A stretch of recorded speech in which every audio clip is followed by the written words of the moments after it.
এবার বক্তব্য হচ্ছে রিফ্লেক্স মেকানিজম করে এটাকে ইনফ্লুয়েন্স করে। চলো, নর্মাল স্টিমুলেশন হচ্ছে, নর্মাল ইন্সপিরেশন হচ্ছে। নর্মাল ইন্সপিরেশন যখন হয় তখন আমাদের লাংসের মধ্যে বেশি করে এয়ার ঢুকছে, সাপোজ অক্সিজেন লাইক এয়ার। যখনই বেশি করে এয়ার ঢুকে, এখানে আমাদের এয়ার যখন আমাদের লাংসের মধ্যে যায়, এখানে আমাদের থাকে ট্র্যাকিয়াটা ফার্স্ট টাইম ডিভিশন হয় কিসে? ব্রঙ্কাস। তারপরে ব্রঙ্কাইটা ফার্দার যখন ডিভাইড হয়ে স্মল ডায়ামিটার কন্টেনিং টিউব তৈরি হয়, যাকে আমরা কি বলি? ব্রঙ্কিওল। এই ব্রঙ্কাস বা ব্রঙ্কিওল এদের ওয়ালে কি হয়, এক মিনিট দাঁড়া।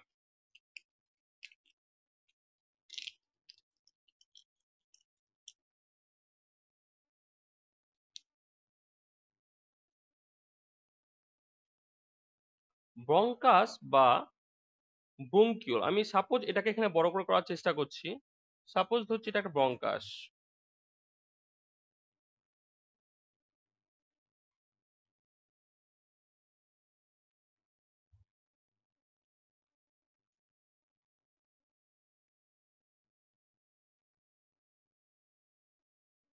এই ব্রঙ্কাসের ওয়ালের স্ট্রাকচারে আমি করিয়েছিলাম, যখন স্ট্রাকচার পড়াই, যখন এর এটা পড়াই, অ্যানাটমি পড়াই, তখন বলেছিলাম এর ব্রঙ্কাসের ওয়ালে বা ব্রঙ্কিওলের ওয়ালে স্মুথ মাসেল থাকে। স্মুথ মাসেল একটা রিং থাকে। এই স্মুথ মাসেল গুলোর মধ্যে কিছু মডিফাইড সেল থাকে, যাকে বলা হয় স্ট্রেচ রিসেপ্টর। এদের মধ্যে কিছু, এই স্মুথ মাসেল গুলো মডিফাইড হয়ে স্ট্রেচ রিসেপ্টর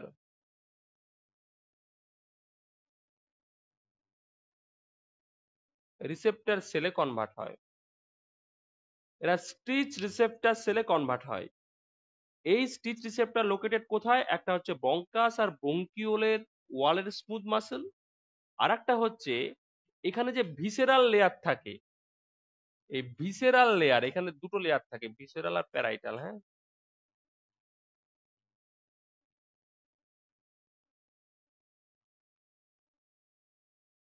ভিসেরাল যে লেয়ার, এই ভিসেরাল লেয়ারের ওয়ালে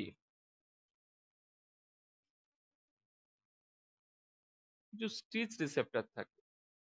তাহলে স্টিচ রিসেপ্টর আমাদের ব্রঙ্কাস আর ব্রঙ্কিওল এর ওয়ালের স্মুথ মাসেল, আর ভিসেরাল লেয়ারের ওয়ালে স্টিচ রিসেপ্টর নামে কিছু মডিফাইড রিসেপ্টর সেল থাকে। স্টিচ রিসেপ্টর সম্বন্ধে আশা করি জানিস, সেটা বলার কিছু নেই। স্টিচ রিসেপ্টর হচ্ছে এক ধরনের মেকানিক্যাল রিসেপ্টর কন্টেনিং সেল। মানে এইটা ধরলাম একটা সেল, যে সেলের ওয়ালে কিছু মেকানিক্যাল রিসেপ্টর থাকে। নর্মালি রিসেপ্টর গুলো ক্লোজ আছে, বন্ধ আছে।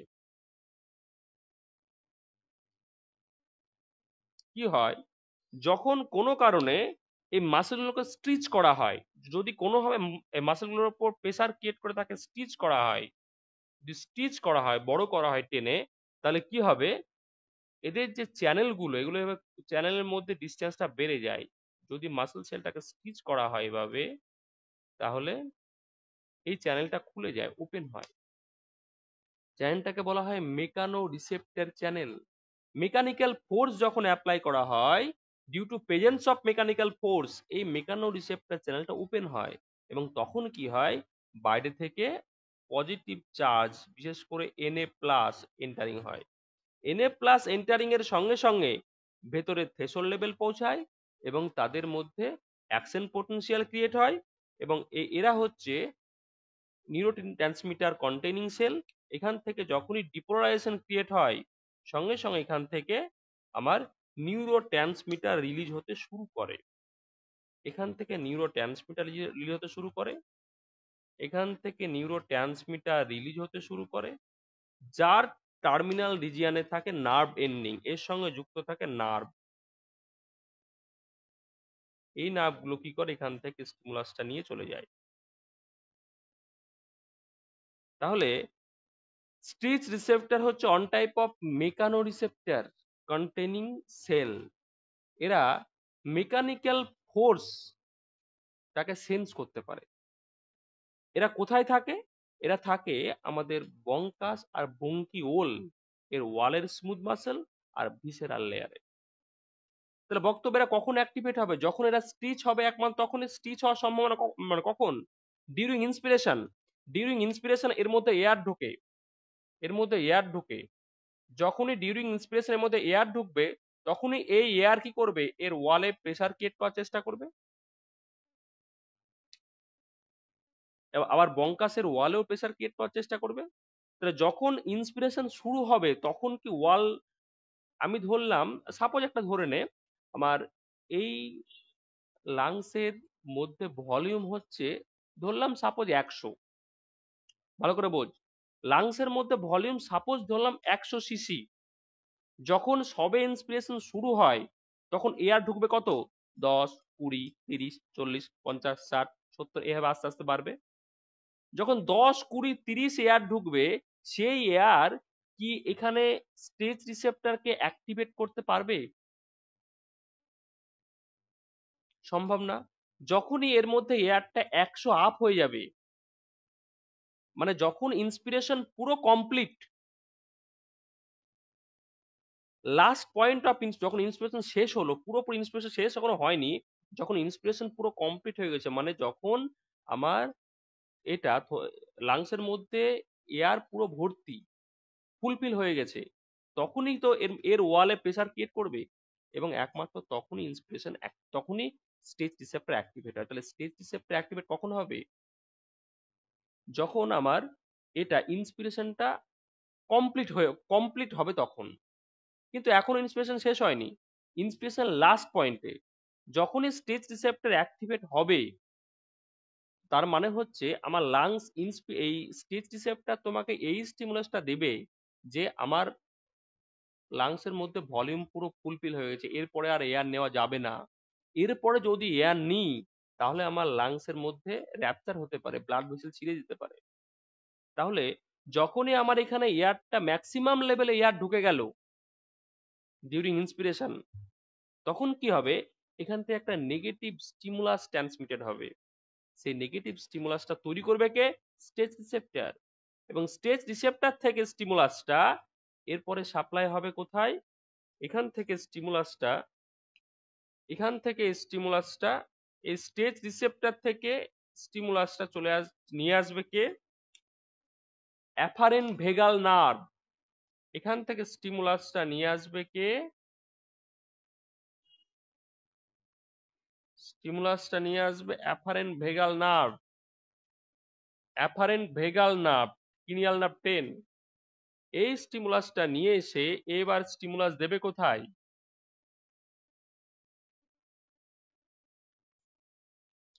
VRG integrated neuron. ভিআরজির ইন্টিগ্রেটেড নিউরনকে পজিটিভ স্টিমুলাস দেবে। ভিআরজির ইন্টিগ্রেটেড নিউরনকে পজিটিভ স্টিমুলাস দেওয়া মানে কি? এ আইওএস নিউরনকে অ্যাক্টিভেট করবে। আইওএস নিউরন অ্যাক্টিভেট হওয়া মানে কি? এ নিউরন, যে আমার ইন্সপিরেটরি নিউরন, সেটাকে বলবে তুমি এবার বন্ধ হও, তোমাকে আর ইন্সপিরেশন করাতে হবে না। কারণ তুমি যদি এই মুহূর্তে বন্ধ না হও তাহলে লাংস আমার র্যাপচার হয়ে যেতে পারে। তাহলে তখন যখনই এখানে নেগেটিভ স্টিমুলাস আসবে এখান থেকে সাপ্লাইড স্টিমুলাসটা বন্ধ হবে। ইন্টারকাস্টাল মাসেল আর ফেনিক নার্ভ দিয়ে যখন স্টিমুলাসটা বন্ধ হবে তখন ফেনিক নার্ভ আর ইন্টারকাস্টাল মাসেলের নার্ভ এন্ডিং থেকে অ্যাসিটাইলকোলিন রিলিজ হবে না। তার জন্য এই মাসেলগুলো আর আস্তে আস্তে রিল্যাক্স ফর্মে চলে আসবে, আমার ইন্সপিরেশন বন্ধ হয়ে এক্সপ্রেশন স্টার্ট হবে। তাহলে এই যে মেকানিজমটা স্টেজ রিসেপ্টর ডিপেন্ডেন্ট, যে মেকানিজমটা, এটা কিন্তু দুটো পয়েন্ট বলতে পারি। যদি এই রিফ্লেক্সটা কোনোভাবে ডিস্ট্রয় করা হয় তাহলে কিন্তু আমার লাংস আর র্যাপচার হয়ে যাওয়ার সম্ভাবনা আছে, লাংসের মধ্যে ব্লাড ভেসেল র্যাপচার হওয়ার সম্ভাবনা আছে।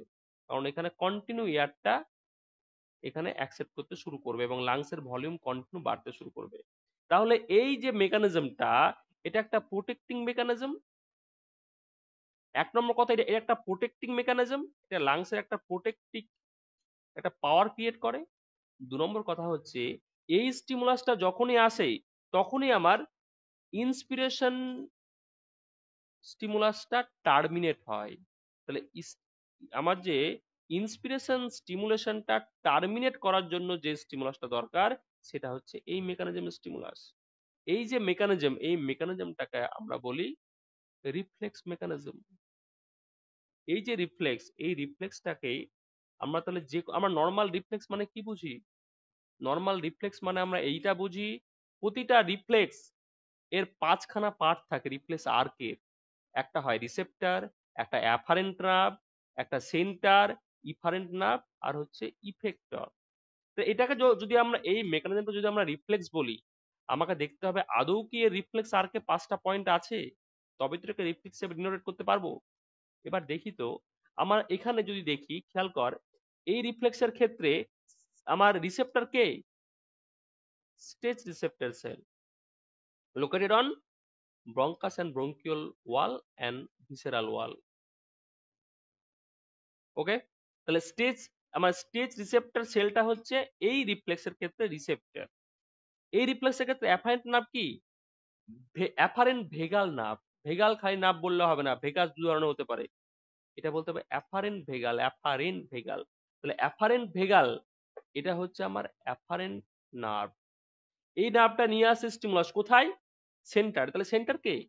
সেন্টার হচ্ছে আমার ইন্টিগ্রেটেড নিউরন বললে হবে না, বলতে হবে DRG, integrated neuron of DRG, DRG integrated neuron centre.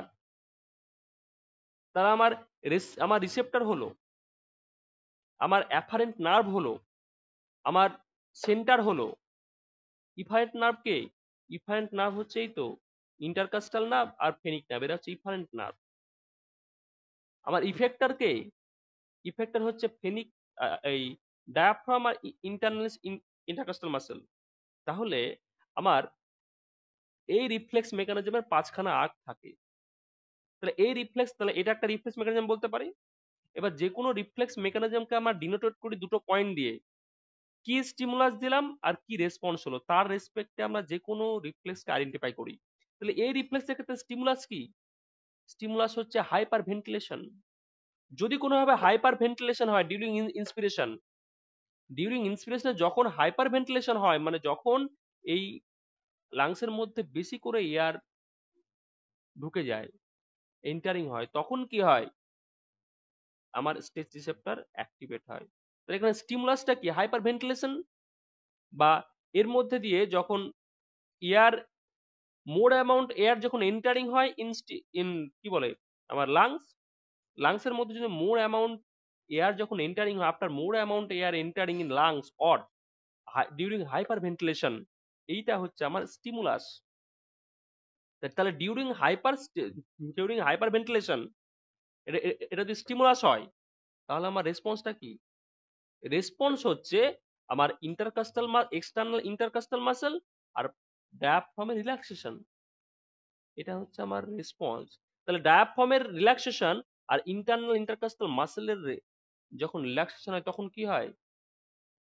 তখন আমার ইন্সপিরেশন টার্মিনেট হয়। তাহলে ইন্সপিরেশন টার্মিনেট কিংবা এক্সটার্নাল ইন্টারকাস্টাল মাসেল আর ডায়াফ্রামের যে রিল্যাক্সেশন, এটা হচ্ছে আমার response.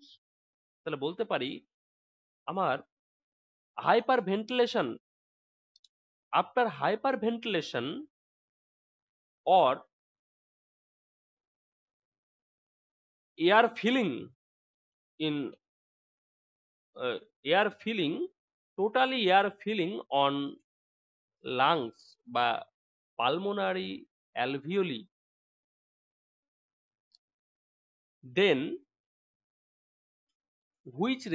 which reflex is arises, and finally that diaphragm and intercostal muscle relaxes and inspiration terminated. This reflex mechanism is called, এই স্পেশাল রিফ্লেক্সটা, এই স্পেশাল রিফ্লেক্স একটা নাম আছে, এটাকে বলা হয় হেরিং বুয়ার রিফ্লেক্স। এটাকে আমরা বলি হেরিং বুয়ার রিফ্লেক্স। কি? Hering Breuer reflex, Hering Breuer reflex.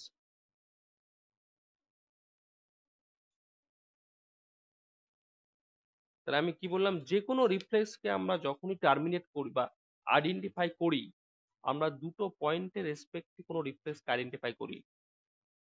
যখনই কোনো রিফ্লেক্স বলা হয় তখনই জানতে হয় রিফ্লেক্সটা স্টিমুলাস কে, রেসপন্স কে। এখানে স্টিমুলাস কে, এটা হচ্ছে হাইপার ভেন্টিলেশন। এখানে রেসপন্স কে, আমার ডায়াফ্রাম আর intercostal muscle, external intercostal muscle relaxation or inspiration termination, terminate point. এইটা এইটা হচ্ছে রেসপন্স। তাহলে এই স্টিমুলাসের জন্য যে রিফ্লেক্স মেকানিজমের মাধ্যমে এই স্টিমুলাসের জন্য এই রেসপন্সটা অরিজিনেট হয়, সেই রিফ্লেক্সটাকে আমরা বলি হেরিংবোয়া রিফ্লেক্স।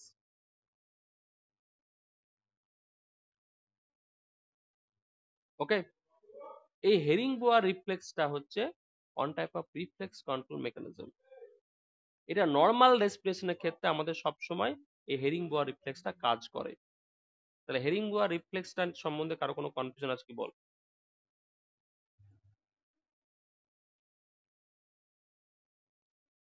আমি কথা বললাম ডিউরিং হেরিংবোয়া রিফ্লেক্স স্টিমুলাসটা সাপ্লাই করছে ডিআরজি তে, কিন্তু ডিআরজি ছাড়াও আরেকটা জায়গায় স্টিমুলাস সাপ্লাই হয়, এই ভেগাস নার্ভ। তার মানে সেন্টার দুটো হয়, ডিআরজি ছাড়াও আরেকটা হয়।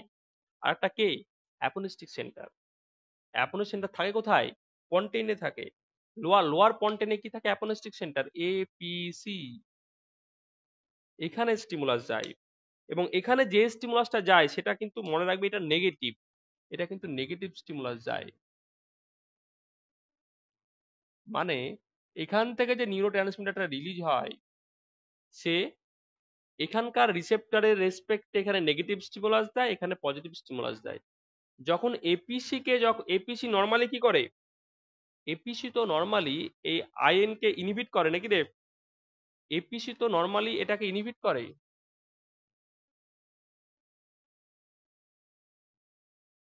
তাহলে এপিসি কে ইনহিবিট করা মানে কি? এপিসি কে আর ইনহিবিট করতে পারলো না, তার মানে ইনডাইরেক্টলি কি হবে, এ তো অ্যাক্টিভেট হয়ে গেল। আর এর অ্যাক্টিভেট হওয়া মানে কি? আয়নিউরনটা ইন্টারাপ্টেড হওয়া। আয়নিউরন ইন্টারাপ্টেড হওয়া মানে কি? এখান থেকে স্টিমুলাস যাওয়া বন্ধ হয়ে গেল, তার মানে ইন্সপিরেশন টার্মিনেটেড হলো। তাহলে এখানে যখন আমার হেরিংবোয়া রিফ্লেক্সের যে সেন্টার, দুটো সেন্টার, একটা হচ্ছে এপিসি আর একটা হচ্ছে ডিআরজি, ডিআরজি ইন্টারগেটেড নিউরন হলো। স্যার এক্ষেত্রে পিএনসি এপিসি কে ইনহিবিটেড করবে দিয়ে বাকিটা বন্ধ। পিএনসি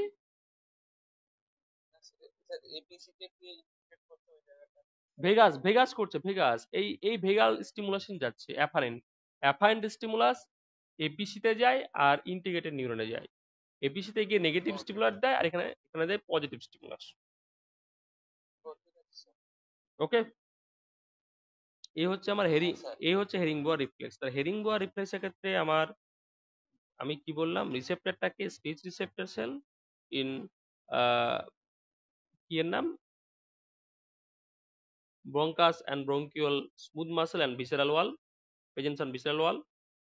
অ্যাফারেন্ট নার্ভ হচ্ছে ভেগাল অ্যাফারেন্ট নার্ভ, সেন্টার হচ্ছে APC and DRG. Efferent nerve হচ্ছে ইন্টারকাস্টাল নার্ভ আর ফেনিক নার্ভ, আর ইফেক্টর হচ্ছে diaphragm and external intercostal muscle.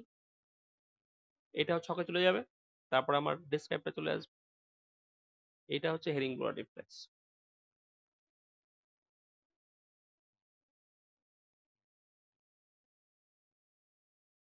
তাহলে এই অটো নিউরাল কন্ট্রোল মেকানিজমের ক্ষেত্রে আমরা কেমিক্যাল ইনফ্লুয়েন্স ফ্যাক্টরটা আর এই রিফ্লেক্স ইনফ্লুয়েন্স যে কন্ট্রোল মেকানিজম, এই দুটো হলো। নর্মাল ইন্সপিরেশনের সময় কিন্তু এই রিফ্লেক্সটা কাজ করে, যার জন্য ইন্সপিরেশনটা ইন্টারাপ্টেড হয়।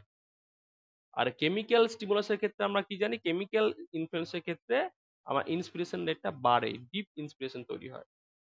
ওকে, এটা কিন্তু নর্মাল কন্ডিশনে কাজ হয়। এবার বলতে চাইছি আমি, স্পেশাল কন্ডিশনে আরো কিছু রিফ্লেক্স অ্যারাইজেস হয়, কিন্তু সেটা স্পেশাল কন্ডিশনে, সবসময় ওটা হয় না। কি কি হয়, যেমন আমাদের এই ব্রঙ্কাস বা ব্রঙ্কিওল, এদের মেনলি ব্রঙ্কাসের ওয়াল কেমো সেন্সার সেল থাকে, স্পেশাল কেমো সেন্সার।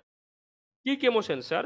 যদি কোনো কারণে কোনো ইরিটেটিং এজেন্ট, এটা এটা এটাকে ইরিটেটিং রিসেপ্টর বলে, যদি কোনো কারণে এখানে কোনো ইরিটেটিং কেমিক্যাল এজেন্ট এখানে চলে আসে,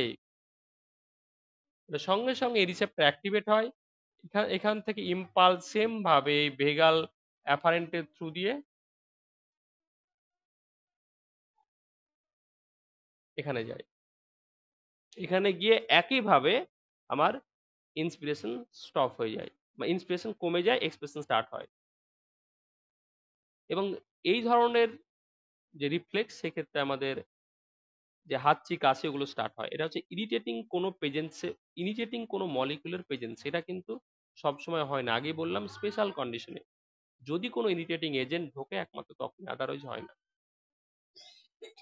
এটা ওয়ান টাইপ অফ রিফ্লেক্স, এটা হচ্ছে ইরিটেটিং মলিকুলার প্রেজেন্স যে রিফ্লেক্সটা হয়, যাকে আমরা স্নেইজ রিফ্লেক্স, এর মধ্যে ডিফারেন্স টাইপের রিফ্লেক্সের মধ্যে পড়ে, যেমন কাফিং রিফ্লেক্স, স্নেইজ রিফ্লেক্স, এগুলো এর মধ্যে পড়ে।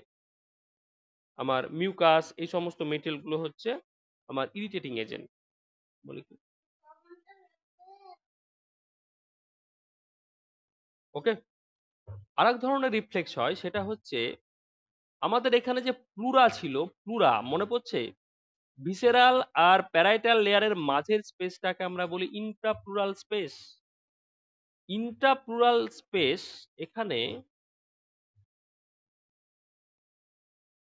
এই জায়গাতে করে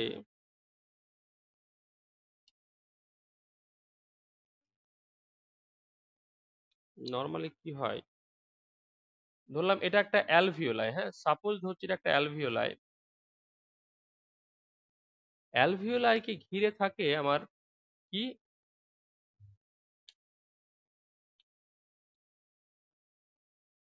এর বাইরে থাকে ব্লাড, এখানে থাকে প্লুরা, এটা প্লুরা, আর তার বাইরে থাকে ব্লাড ভেসেল, এই তো ব্লাড ভেসেল,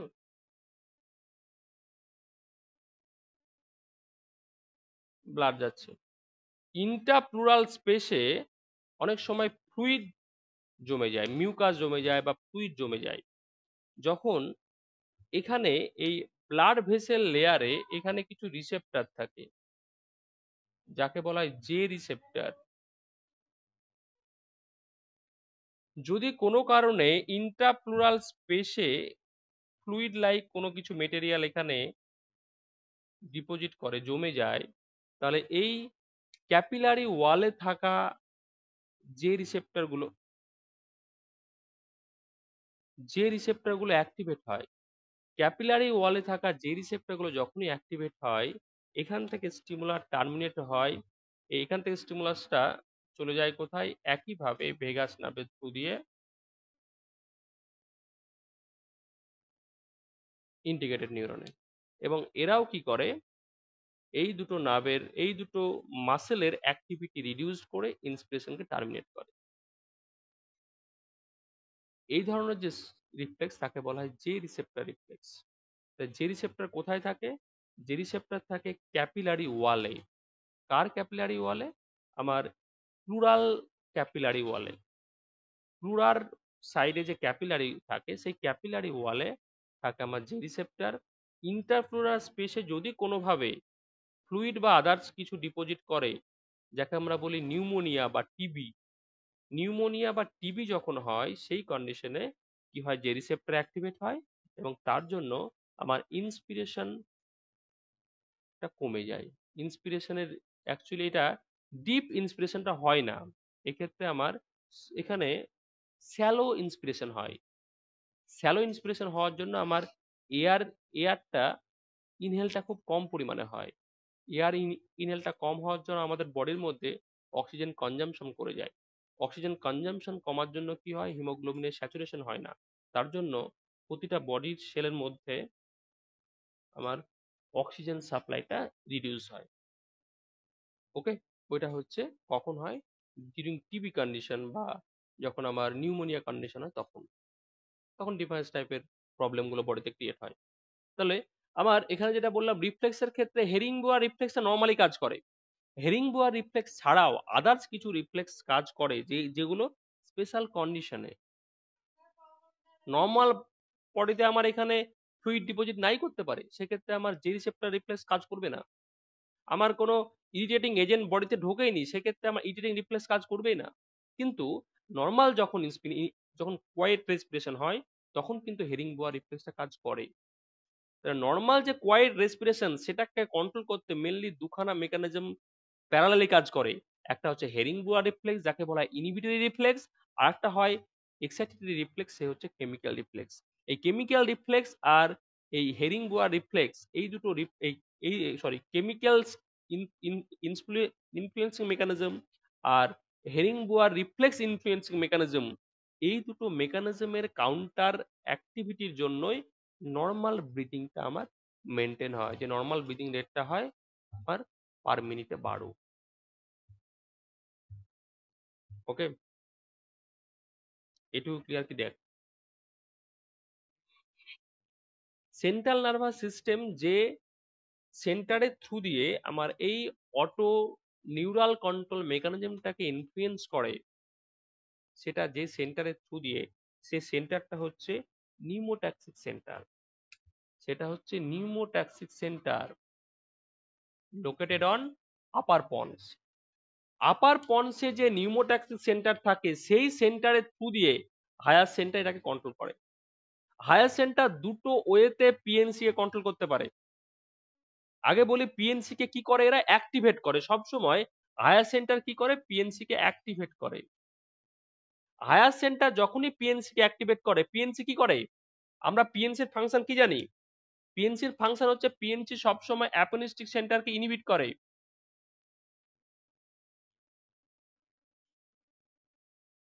আর কি করে, আর এই ইন্টিগ্রেটেড নিউরনকে ও কি করে, এই কি করে, একে একে অ্যাক্টিভেট করে। অ্যাপনিস্টিক সেন্টারকে অ্যাক্টিভেট ইনহিবিট করা আর ইন্টিগ্রেটেড নিউরনকে একে অ্যাক্টিভেট করা মানে কি? মানে রেসপিরেশন রেটটা কি হয়, কমে না বাড়ে?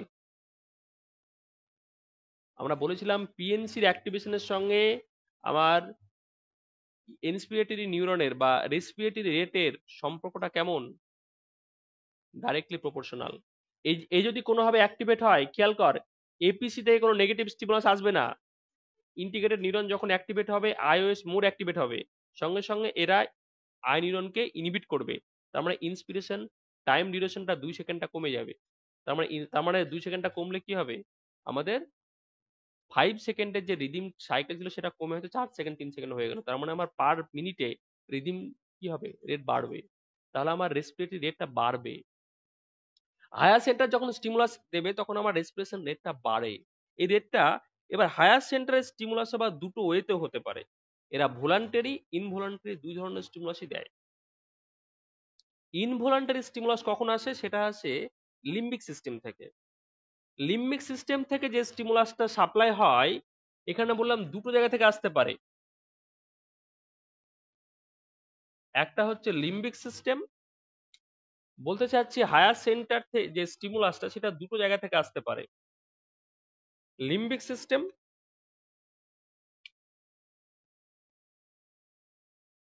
লিম্বিক সিস্টেম থেকে যে স্টিমুলাসটা আসে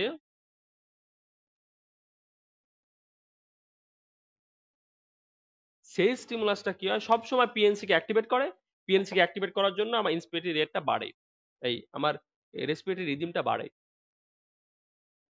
লিম্বিক সিস্টেম থেকে যে স্টিমুলাস গুলো আসে সেগুলো হচ্ছে আমার ইমোশনাল স্টিমুলাস, লাইক ইমোশনাল, তারপরে ফেয়ার, ভয়, এই সমস্ত যে স্টিমুলাস গুলো সেগুলো লিম্বিক সিস্টেম থেকে অ্যারাইজেস হয় এবং সেখান থেকে যখনই পিএনসি তে আসে এবং পিএনসি তে আসার সঙ্গে সঙ্গে এরা আমাদের ব্রিদিং রেটটাকে বাড়িয়ে দেয়। এটা হচ্ছে লিম্বিক সিস্টেমের কন্ট্রোল।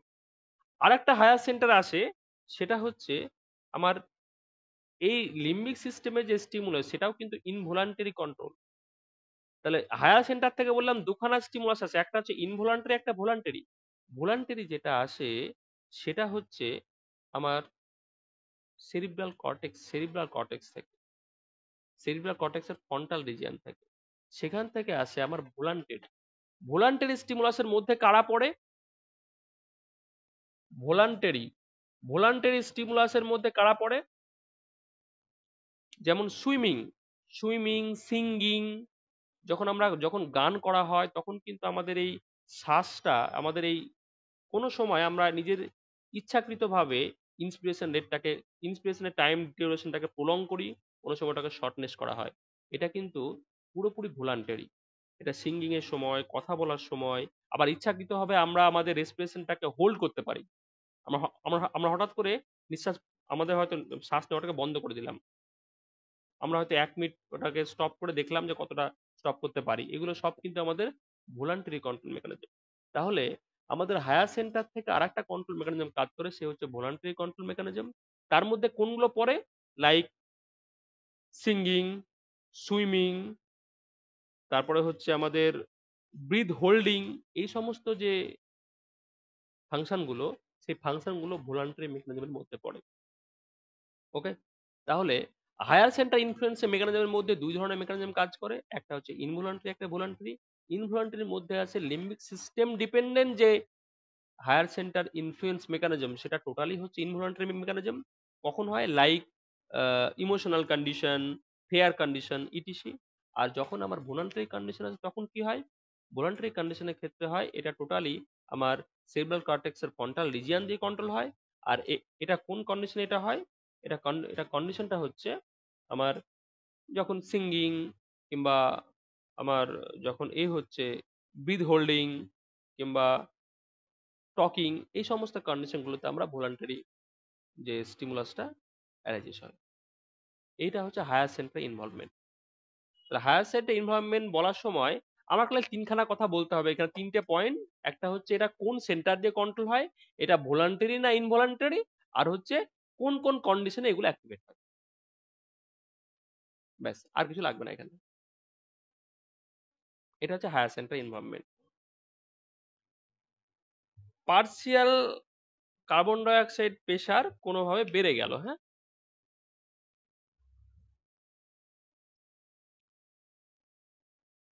বাড়লে কি হবে? Partial carbon dioxide pressure বাড়লে কি হয়? কেমোরিসেপ্টর, সেন্ট্রাল কেমোরিসেপ্টর অ্যাক্টিভেশন হয়। প্রত্যেককে বলছি, কোনো পয়েন্টে যদি কোনো রকম অসুবিধা হয় সঙ্গে সঙ্গে নক করবি। Central chemoreceptor activated.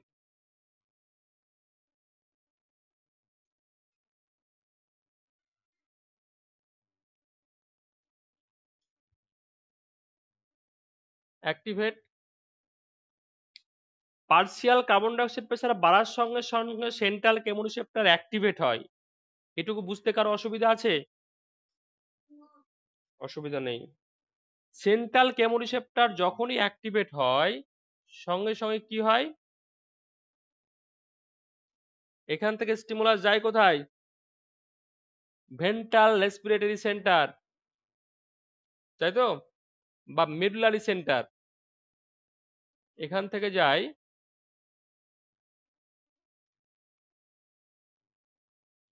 Medullary respiratory centre, mainly VRG, তার সঙ্গে ডিআরজি তেও যায়।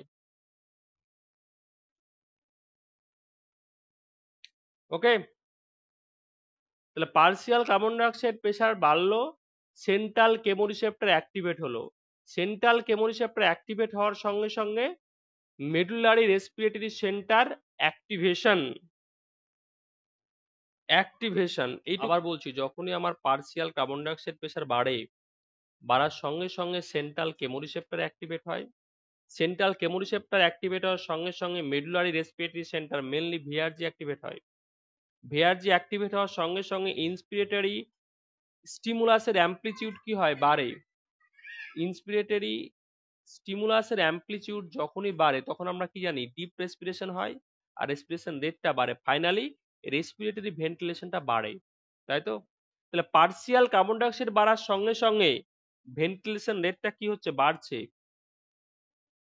Partially carbon dioxide pressure বাড়ার সঙ্গে সঙ্গে partially carbon dioxide pressure বাড়ার সঙ্গে সঙ্গে রেসপিরেটরি ভেন্টিলেশন রেট বাড়ছে। এই জায়গাটাকে বোঝাতে পারলাম? Hello, partially carbon dioxide pressure বাড়ার সঙ্গে সঙ্গে রেসপিরেটরি ভেন্টিলেশন বাড়ে। কি করে বাড়ে? এটা হচ্ছে এই মেকানিজম। এই মেকানিজমটাকে আমরা কি বলি? Chemical influence mechanism. এটা হচ্ছে, এটাকে বলা হয় chemical control.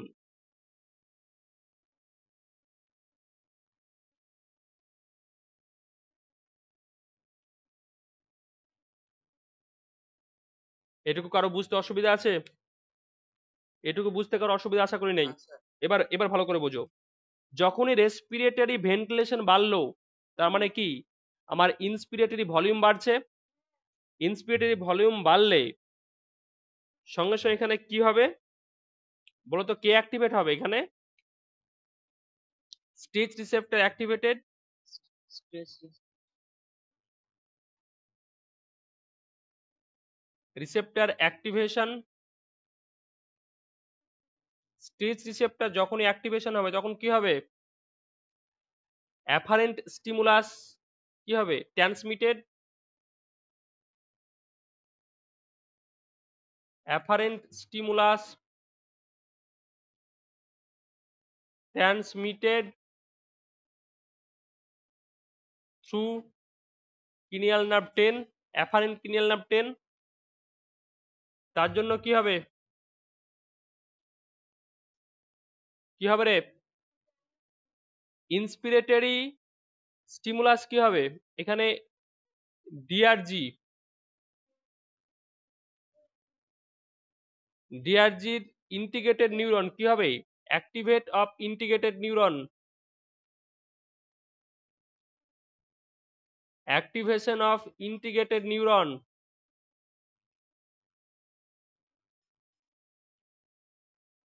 Of DRG.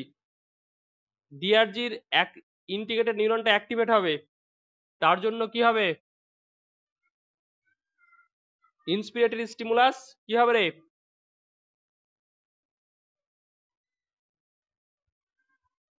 Increase করবে স্যার। ইন্সপিরেটরি স্টিমুলাস অ্যামপ্লিটিউড কি হবে? Increase sir. কি হবে রে? অ্যামপ্লিটিউড ইনক্রিজ না ডিক্রিজ? ডিক্রিজ করবে স্যার। ডিক্রিজ করবে। যখন এরা ডিক্রিজ করবে তার মানে আমার ভেন্টিলেশন কি হবে? সঙ্গে সঙ্গে ভেন্টিলেশনটা কমে যাবে। তাহলে ভেন্টিলেশন যখনই কমবে তখন এখানে রেসপিরেটরি ভেন্টিলেশন।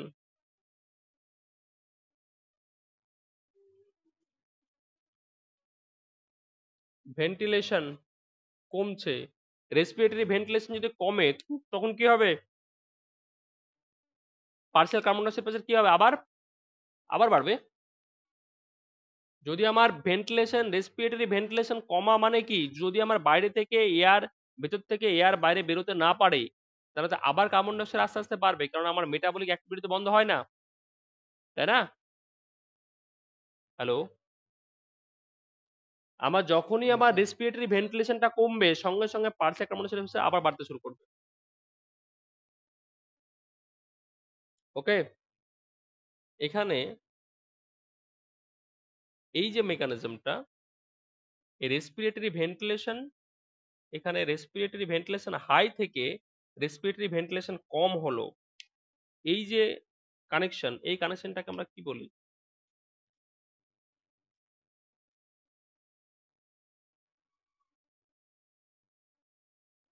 এটা কি মেকানিজম? এটা এটা হচ্ছে নিউরাল কন্ট্রোল মেকানিজম।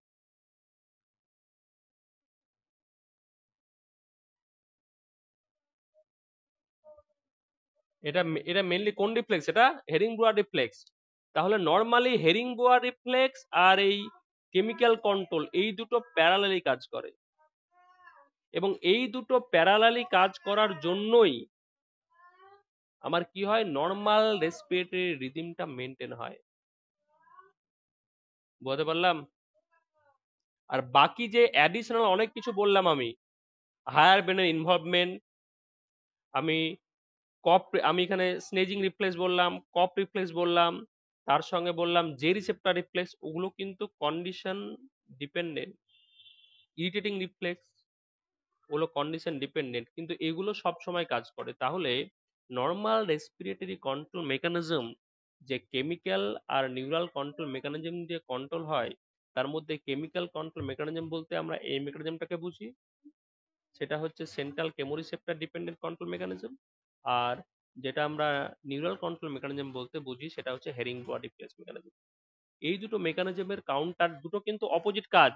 এ কি করে? ভেন্টিলেশন বাড়ায়, এ ভেন্টিলেশন কমায়। দুটোর কাউন্টার অ্যাক্টিভিটির জন্যই আমার নর্মাল রেসপিরেশন রেট সেটা হচ্ছে 12 পার মিনিট, এটা মেনটেন হয়।